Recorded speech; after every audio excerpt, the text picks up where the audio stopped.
Na veľkonočný útorok sa v Dubnici nad Váhom merali sily vo volejbale. Konal sa to totiž už 6. ročník volejbalového turnaja Volley Session, ktorý sa medzičasom stal už medzistrediskový. Turnaja sa zúčastnilo 6 tímov. 3 tímy z Dubnice nad Váhom, ale aj tím z Nemšovej, Dolného Kubína a Bratislavy Miletičovej.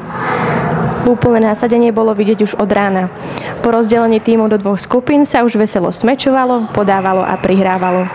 Keď som prišla do Dubnice nad Váhom, tak vlastne tá tradícia tu už bola. Ja som len na ňu nadviazala a veľmi sa mi to páči, keď mladí športujú aj počas takého obdobia, ako je Veľká noc a keď podľa mňa im dobre padne využiť dobre veľkonočné prázdniny.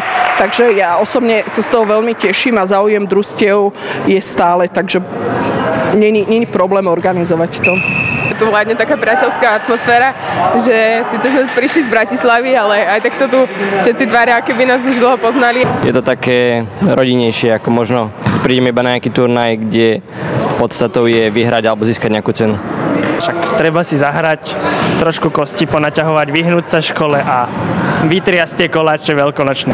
Po náročnom finále si prvé miesto nakoniec vybojoval Dolný Kubín, na druhom mieste sa umiestnila Bratislava Miletičova a tretie miesto patrí Nemšovej. Posledný deň prázdnin si teda mladí športovci užili naplno. Z Dubnice nad Váhom pre Salesiansky magazín Mária Badačová.